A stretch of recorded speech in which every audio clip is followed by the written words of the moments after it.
The broadcast is now starting. All attendees are in listen-only mode. Good morning, everyone. I'm Jim Lewis, and welcome to Only Winners Have Coaches. There are people arriving as I start this, but it is being recorded so that if they're a bit late, they'll still be able to get it. So let's get into the program. First of all, who am I? For some of you who don't know me, I was an electrical engineer for 15 years, designing radio equipment. And went back to school while I was working full time and got a doctorate in psychology at NC State University. And 39 years ago, come May the 1st, I started teaching seminars around the world, uh, mostly on project management, leadership, and team building, communication, those kinds of things. So I drew on my experience as an electrical engineer and also my new education in psychology.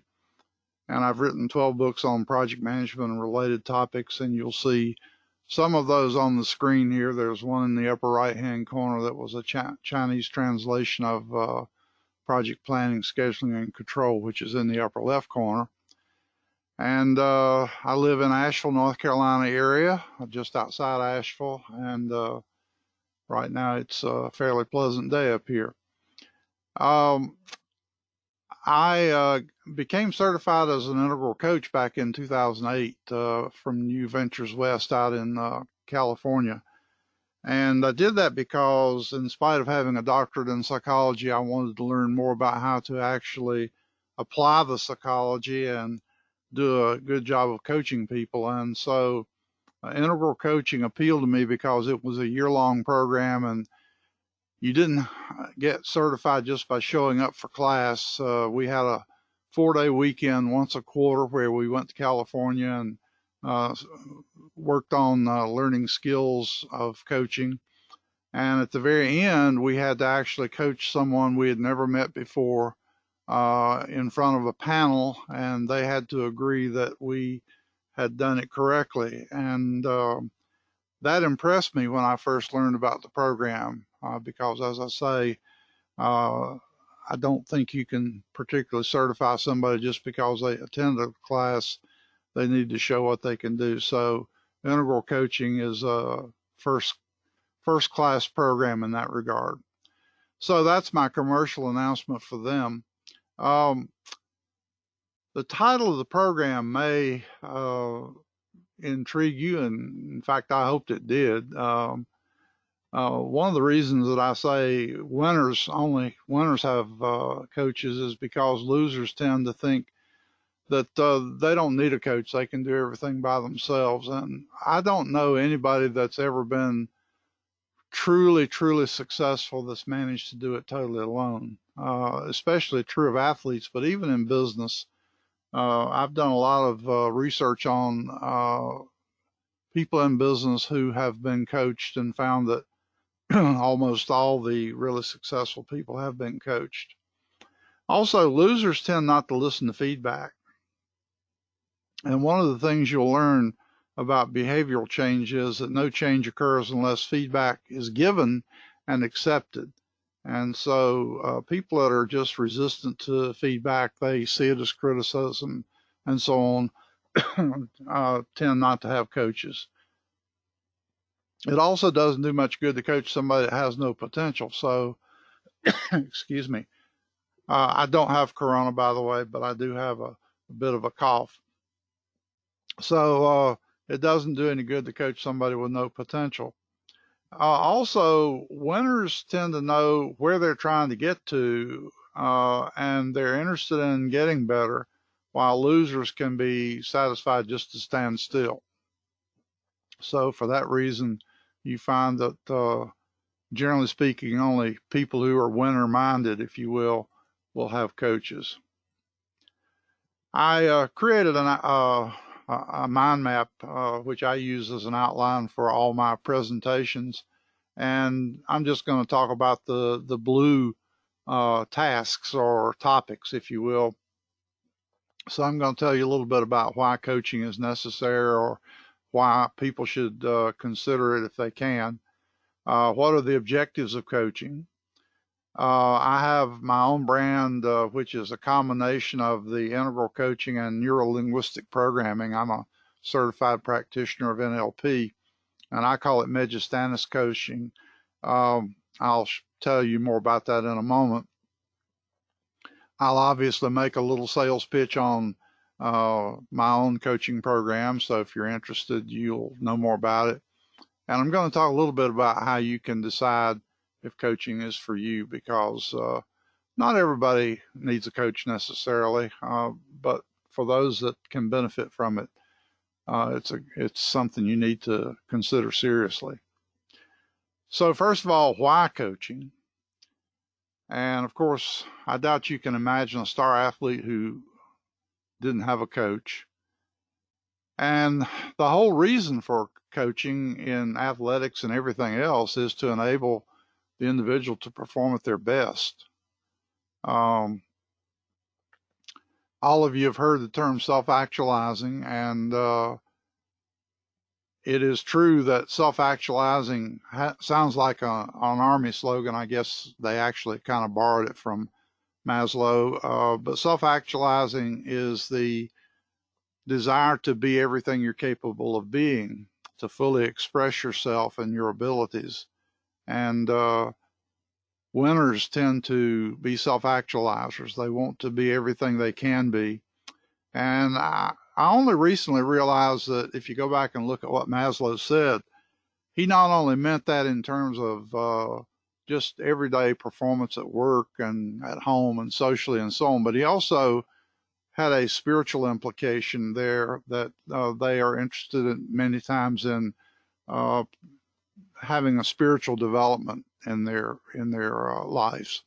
So coaches enable people to self-actualize, and personal or executive coaches do that as well. So I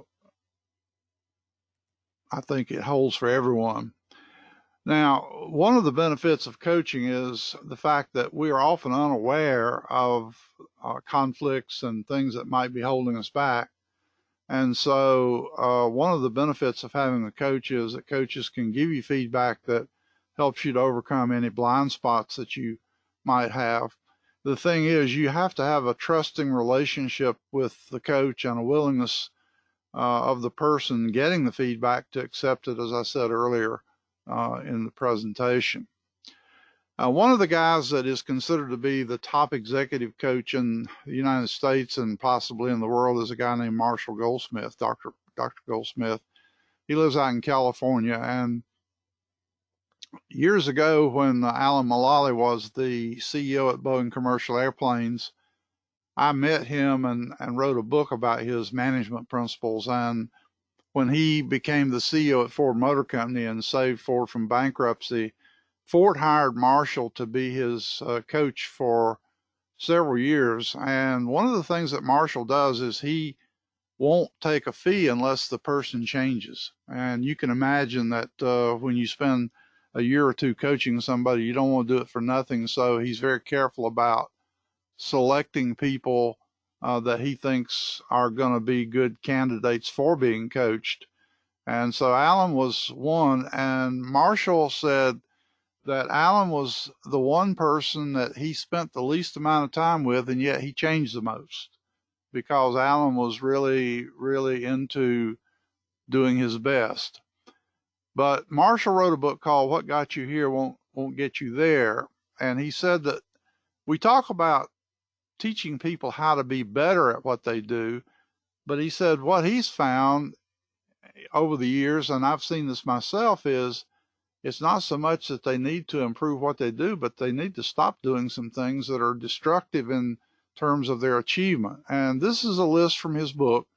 You can get a copy of his book either in hard copy or Kindle edition, and I've just copied the topics, and I'm not going to expand on these very much, but being too much of a winner, they are so winning oriented that they are super competitive, and sometimes that super competitiveness causes them to do destructive things, and so that's a negative in some cases. Adding too much value in the Project Management Institute, they talk about gold plating a project, which is doing a lot of things that the customer didn't ask for, and yet they wind up paying for. And so gold plating or adding too much value, or I can always do it better. As a matter of fact, Alan Mulally had an engineer quit who reported to him back in the early days of his career, because every time the guy would do something, Alan would tweak it a little bit, and it just insulted the engineer so much he just finally left. So that's an example. Number 3, passing judgment, always being super critical of everything. You know, critical thinking has its place, but it isn't something that you should do to everything that happens. So people get tired of that. It's sort of like the old yes, but I can see a different approach here. And similar to that is making destructive comments, putting people down, finding fault with things all the time, and then starting with no, but, or however. Telling people how smart they are. They don't necessarily come out and say they're smart, but they make comments that are intended to convey that. Speaking when angry. I'm afraid I've been guilty of that a few times in my life, and I'm sure some of you who know me will say more than a few times. Like Ben Franklin said, it's one of those things that I've worked on, but don't necessarily confess that I've made very much progress with. Being super negative, always saying, no, that'll never work, or we tried that once upon a time. This is really a way to destroy creativity and innovation. And so if you can imagine an executive doing that, how in the world are they ever going to get through any kind of innovation program with that sort of response? Withholding information is one of the most common ones that I've ever seen, because a lot of people think that withholding information gives them an edge over competition, and it turns out just the opposite is more effective if you really want to get ahead in an organization. Not giving proper recognition, you know, not dispensing attaboys when they're deserved. And I found a long time ago that if you go back to old transactional analysis, that the roles that we have as executives with the people that follow us or report to us is very similar to a parent-child relationship in some respects. Those people want to know that you appreciate what they do, that you accept them as human beings, and that you value them. And so giving recognition is not just a nicety. It really is something that if you don't do that, you really shouldn't even be in an executive spot as far as I'm concerned. Number 11, claiming credit for things that they don't deserve to take it for. My people did all the stuff that made this happen, but I take the credit for it. Making excuses for things. There are reasons for things not going well, and there are excuses. And so making excuses means that you probably should have done something different.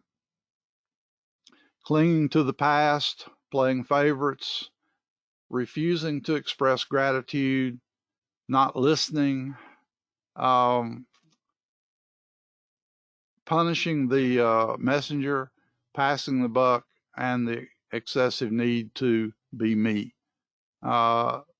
Claiming that even your weaknesses are, that's just me, that's just the way I am, and you know, I'm a good person. So that's Marshall's list, and Marshall said that one of the things that he tries to do is help executives find those things that they should stop doing, and over time work with them to help get rid of those habits. And then, of course, he will focus on things that they need to do that are positive. Now, my take on coaching is this. There are 3 outcomes that I think are important, and I'm really, really concerned about all 3 of these. But the first one says long-term excellent performance. Back when I was leading people in corporate America, if you had a person that had a performance deficit of some kind, and you sit down with them and you say, you got to start doing better at this, you'd see a temporary improvement, and then they'd backslide into the old behavior. And so one of the things that you had to make as a condition was that that improvement had to be sustained and not just momentary. And so long-term excellent performance, not just temporary excellent performance, is one of the outcomes that you try to achieve with your client. The second one is teaching them to be self-correcting, that is, to know how to change their behavior when things aren't working. There's an expression in neurolinguistic programming that most of you have probably heard, which says, if you always do what you've always done, you'll always get what you've always gotten. And it's interesting to me, in psychology, I found that people try to solve problems with a particular approach, and if it doesn't work, they intensify it. I've had some experience with people who are blind, and they say, people talk louder to us, and we have to say, excuse me, we can see, we can hear just fine, we just can't see. And sometimes when people are not getting their point across, they talk even louder, so they just keep doing more of the same thing, unaware that it isn't working. So one of the things you help people do is learn to monitor themselves and figure out if something isn't working, and if it isn't, try something different. And that requires that you have flexibility as an individual. The law of requisite variety says that in any system of humans or machines, the element with the greatest flexibility will control the outcomes. And so as an individual, especially as a manager, executive, leader, you have to be self-correcting. Number 3 says that over your lifespan, you also need to be self-generating. That is, you have to realize where you have some deficit that needs to be corrected and take steps to learn some new skill, some new approach. And you do that again to help self-actualize. Now, what that adds up to, what all 3 of these add up to in my book, is that when I start working with someone to coach them, I want to make you independent of me as soon as possible. I'm not here to feed you for the rest of your life. I'm here to help you learn to totally take control of your own life so that you don't need me at a certain point. As a matter of fact, star athletes eventually wind up becoming coaches themselves because they need to share that knowledge and information with other people. As a matter of fact, when I coach people, I'm requiring that they coach someone else, because one of the ways that you learn something really well is to teach it, and so, or to do it. And so if my clients are willing to coach someone else, whether they charge for it or just do it as a freebie, they'll get more out of the coaching relationship than if they just are clients and that's it. So that's the approach that I tend to take in coaching. Now, one of the things that organizations don't understand is something that sports coaches have known for a long time, and that is to play to your strengths and minimize your weaknesses. Now, in my experience when I was in corporate America, and since then when I've worked with clients in corporations, almost every time they do performance appraisals, they say to a person, well, so-and-so, you've been doing really well at this, but, and that but is always followed by, you need to do this or you need to do that. And it turns out that they want you to improve in areas for which you tend to have low potential. I'm a practitioner of the Herrmann Brain Dominance Instrument, and one of the things that we look at is how people prefer to think. And it turns out that I, for example, am a fairly creative, innovative person, and also people-oriented individual. And that's where I tend to live. I tend to think in those 2 quadrants. And if you put me in a quadrant where I have to do a lot of detailed thinking, troubleshooting, dotting I's and crossing T's, it's not that I can't do those things, but I don't particularly like doing them. And so I tend to avoid those. And If you were coaching me in the industrial setting, you'd probably say, well, Jim, you're doing well at the innovation and the interpersonal stuff, but you need to pay more attention to your detail work. Well, I found years ago the best thing I could do was to give that detail work to a couple of guys in my group who loved doing it and therefore did it really well. And collectively, we got much better results. And this is one of the things that I think a lot of executives need to be very aware of, is what they can do best and what they don't do well, and find someone in their team that they can offload the stuff that they don't do well, but that person loves doing it. So maximizing your potential. As a matter of fact, one of the things that I like about the StrengthsFinder book is they emphasize the very same thing. Play to your strengths, minimize your weaknesses. You don't take a star quarterback and say, well, you need to go out there and play tight end to round yourself out a little bit. No, that's just foolish. Well, what are the benefits of coaching? I dug this out just a little while ago by Googling benefits of coaching. And this came from Schneider Counseling. It was a survey they did, and the link to the graphic is there on the screen. I'll give you a link to all these slides later so you can come back and find this. You don't have to write all these things down, but I'm going to go around the circle here, starting with an 86% increase in productivity. That is, those executives who used executive coaching, that is, they were coached by someone, had an 86% increase in productivity compared to 20% who used nothing but training. Now, I've been primarily involved in training for nearly 40 years, and one of the things that has bothered me is that it's often pretty much hit and run. The person comes to the training program, they go back to work, nobody supports them, nobody coaches them, nobody actually encourages them to do what they've learned to do. And so within 3 months of returning to the workplace, they have forgotten most of what they learned. And that's just a waste of training money. So training that's not supported tends to be very ineffective in the long run. And executives realize this when they get coached. So I hope that they pass that on to the workplace. They also found that there's a 77% improvement of relationship with people's direct reports when they're coached. And in turn, there's a 71% better relationship with the supervisors of these executives. So it works both in both directions. Down to the little green circle, 21 to 40% of Fortune 500 companies use executive coaching. I don't know why that number varies. I didn't have access to the full report, but my guess is that they do it when they need it. So at any given time, it might be as low as 21% and 40% when it's high. And then the yellow circle says 67% better teamwork is achieved when executives are coached. And that's really important because teamwork is the heart of a lot of performance in organizations. But the big one there is the blue one in the middle.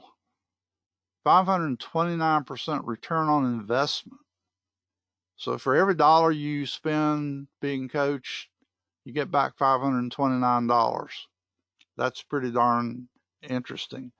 But it also says that there is significant intangible benefits that are accrued. And so those intangible benefits may not be measurable very well, but my guess is that they contribute to the bottom line in some sense, that if we were able to measure, we would find that it was an improvement. So those are some of the benefits, and there are a whole lot more, but that's just a really nice little graphic, particularly to show the monetary benefit, because coaching can be very expensive. Now, I call my form of coaching Majestanus, as I said earlier, and Majestanus is a Latin word that means leaders. And I have a slogan that goes with that. My slogan is, people should always lead and never follow. I don't necessarily mean this in the true leadership sense of leading people, though. what I'm saying is don't try to copy other people and be like everybody else. Be yourself, be an individual. But also, in terms of performance, always try to do the best you can. One of Alan Mullally's points about how he had succeeded was he always tried to do everything 10% better than everyone else did. And he attributed that to his rise in both Boeing. He was at Boeing for 35 years as a starting out as an aeronautical engineer and working his way up to become the CEO of Boeing Commercial Airplanes. And when 9/11 took place, they lost, I believe it was 50% of their orders overnight almost, and would have gone under if Mulally hadn't pulled them through it. And when they recruited him to go to Ford Motor Company, Ford was losing $16 billion that year, which is 46 million a day, 365 days a year. Mulally promised to have them profitable within 3 years without taking any government bailout money, and he did it. And I wrote a book about his principles of leadership when he was still at Boeing, and it was that book that was factored into choosing him to be the CEO at Ford. So always lead, never follow is sort of my way of saying I really want to see people excel.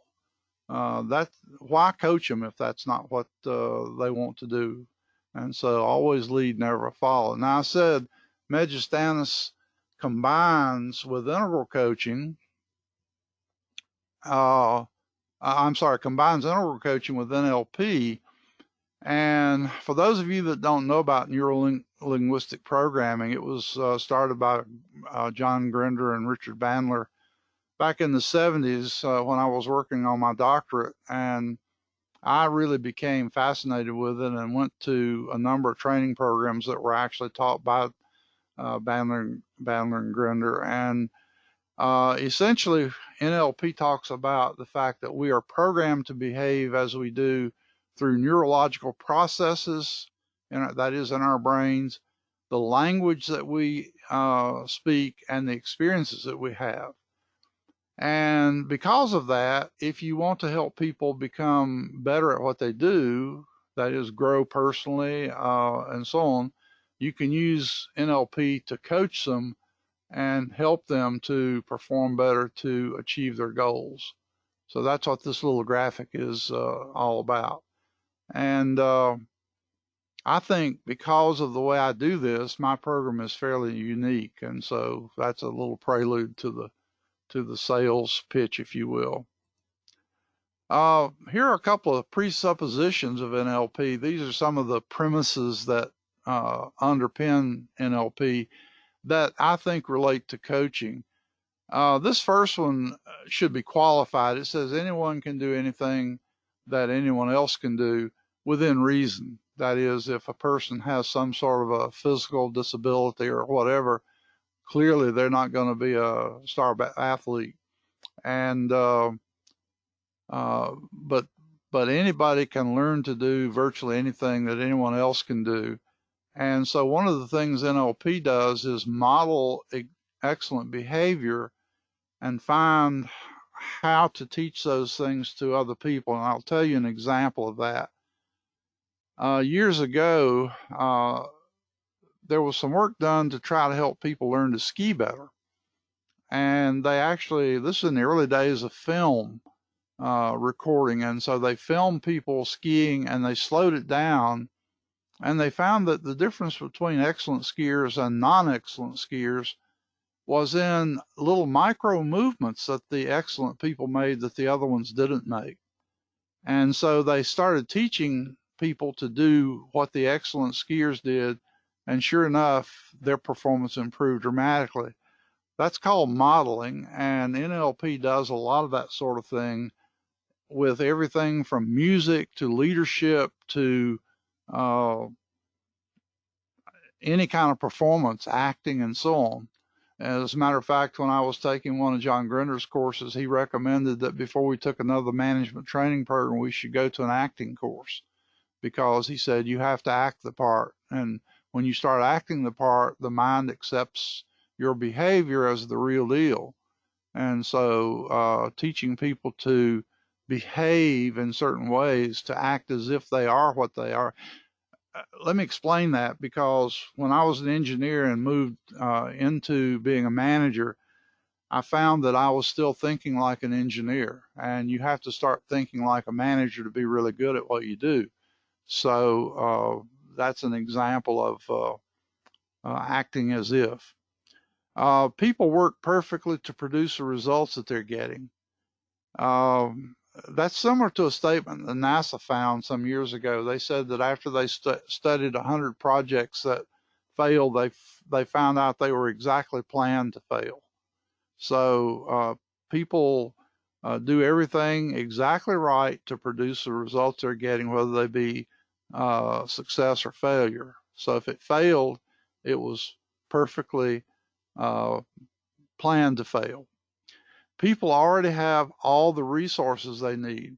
I don't know how many of you are aware of the fact that the word educate means to draw out. It doesn't mean to shove in like most people think education is. Uh, because the basic premise is that everything is within an individual so that they can do and be whatever they need to be. I saw this in engineering school when I was at NC State University. I had a roommate who had an IQ of 109 and graduated with a 3.85 average in double E.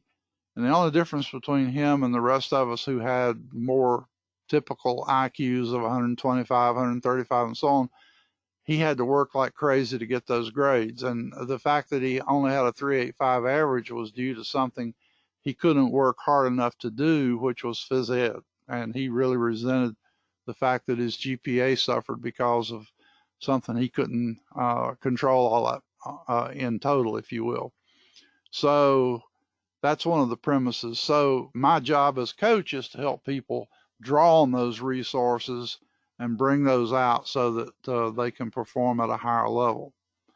There's no such thing as failure, only feedback. That's sort of an attitudinal shift, because the objective in sports, for example, is to always learn from failures. That's why they do the lessons learned reviews, the debriefs, the whole bit.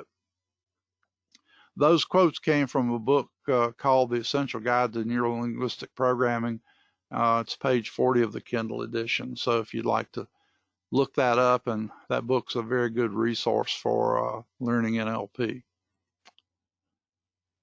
So I also do some teaching in my coaching program, because sometimes the fact is that someone just doesn't know how to do something. For example, I sometimes teach people how to communicate more effectively because they've never learned that anywhere. So my model is very similar to the sports model, if you will, because every sports coach does the same thing. So here's my little list of you might be a good candidate for coaching. This is intended to help you decide if you should be coached. Excuse me. If you're having trouble making up the next rung on the ladder,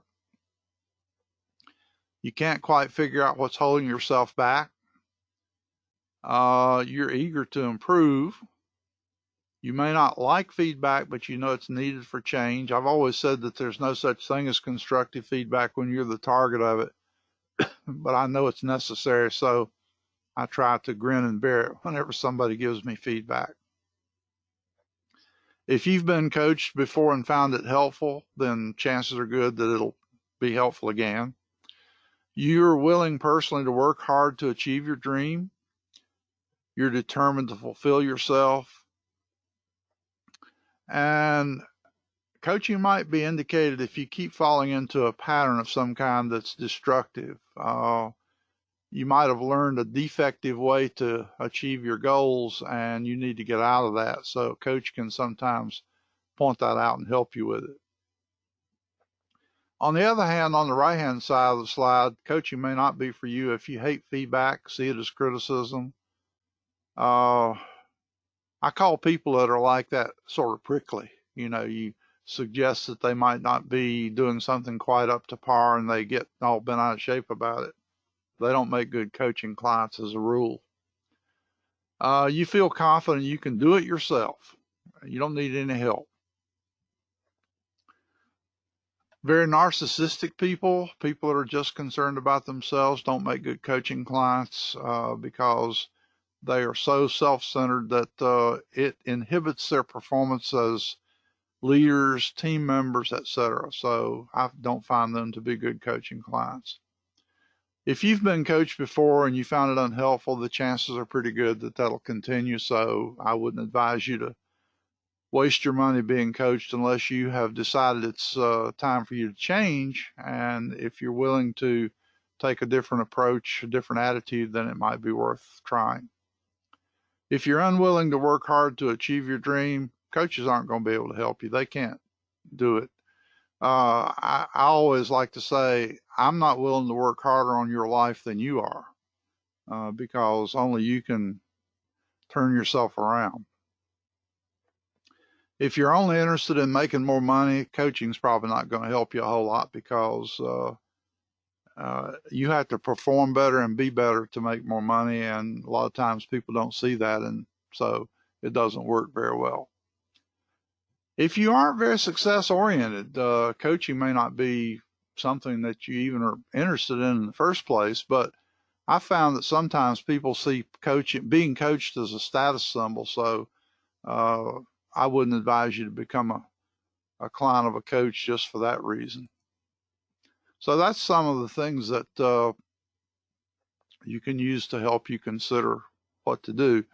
And as I said earlier, now for the sales pitch. So the approach that I'm taking is to do both individual coaching and group coaching. And because I know that a lot of people can't afford individual coaching, so for them, I'll talk about group coaching. But individual coaching, again, I'm only going to take 12 clients total because I want to be able to spend several hours a month with each person, and 12 clients is about the limit of what I can handle. Not only do you get a 1 hour phone call, which is to do a checks and balances and give you feedback and find out how you're making progress and all that sort of thing, but I expect that people that are in my individual coaching program will get virtually unlimited access to me through email. So, and even an occasional extra phone call. So I'm not running the clock every minute when I'm doing individual coaching. My job is to make you successful because that's the only way I'm successful as a coach. So, coaching in this case too is specifically targeted to your goals and needs, the things that you're trying to achieve. We have to agree mutually during an intake interview that we're a good match for each other. Not everybody's going to fit with me, and I know that, and I'm sure you know that. And so I want to make sure that it's a mutually beneficial arrangement. I get rewarded by seeing my clients improve. In fact, one of the most gratifying things that I ever receive is feedback from people several years later saying, man, I was in this program that you were teaching, or you said something to me and it really made a difference in my life, and it's made a difference in my performance. That's my reward. The money is a necessary evil, but it's really the payback is seeing my people improve. It takes a year to really achieve good results in terms of behavior improvements and change and so on. So I have people contract for a year. If there's something like just happened with Corona, you lose your job and you can't afford to pay, obviously you are relieved from the contract, if you will. But generally speaking, we talk about a year. That can be renewed for another year. I generally don't think it pays to go too much beyond 2 years because it's like Grinder said one time, he contracts with people for 10 sessions in counseling or clinical work. And if they don't improve in 10 sessions, he'll do 10 more, but that's it. I used to know somebody that had been in therapy for 10 years. My God, if you can't fix somebody in less than 10 years, there's a problem. The fee's $1,500 a month, and so you do the math. I think that's about $18K for a year.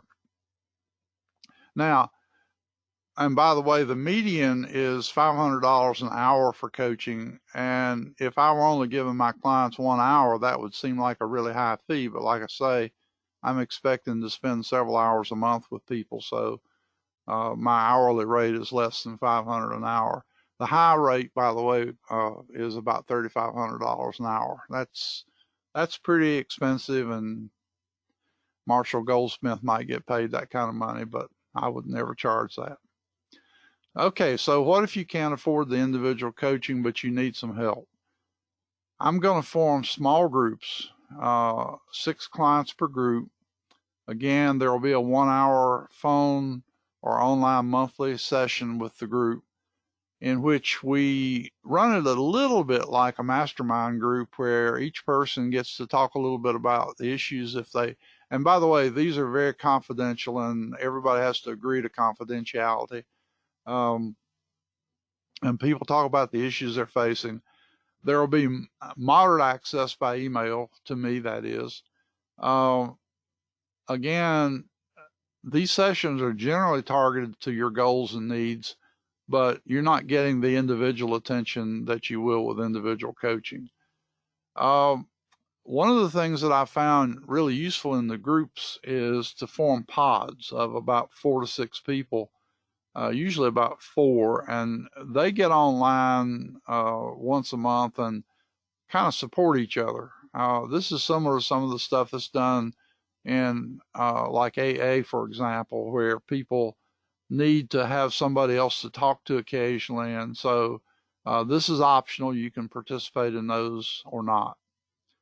Again, the same thing about the intake interview. I do that with people even in the group sessions because I want to make sure we're a good fit. And again, it's a 1-year minimum engagement. The fee is $150 a month per individual. So it's definitely cheaper than individual coaching by 10 to 1. Okay, how to become a client. My email address is down at the bottom of the slide, drjimlewis@lewisinstitute.com. So send me a resume and a 1-page document telling me what you want to achieve through being coached. State whether you want group or individual coaching. I'll arrange a 30-minute intake phone or online interview with you where we talk about all that stuff and whether or not it's right for you. Individual coaching can begin as soon as you're accepted as a client. With group coaching, I'll wait until we have at least 4 people enrolled. And of course, the monetary meter doesn't start running until we have the group going. So that's the way that works. And you can go to my Lewis Institute website, excuse me, and contact me if you need to ask questions and so on. Okay, so I'm going to send you a link to download these slides. I'm going to tell you about it too. It's tinyurl.com/RLNL4GE. RLNL4GE. When you download all these slides, you'll have all these links on this page. We published a newsletter called Megistanis until July of last year and let it drop, and we're going to revive that in the next month. So if you want to get a subscription to our newsletter, that's the link. These links don't work right off the slide, by the way, so you'll just have to copy those and paste them into your browser. My Lewis Method flowchart, which is my method of running projects, is available for download. I've got a few articles here: 5 ways to get people committed to your team, 7 steps to create a culture of innovation, a guide to selecting training programs, and a reading list for project managers. Those are all some free downloads that you can take advantage of, whether or not you become a coaching client or not. And that's pretty much it. I do appreciate your being here. I should have told you at the beginning it was a webcast and not a webinar in the sense of interaction. But Lewis Institute is here to help you become better at whatever you do, and I wish you all well through this time of Corona, and hope to see some of you downstream. Thank you very much, and that's it. Have a nice day.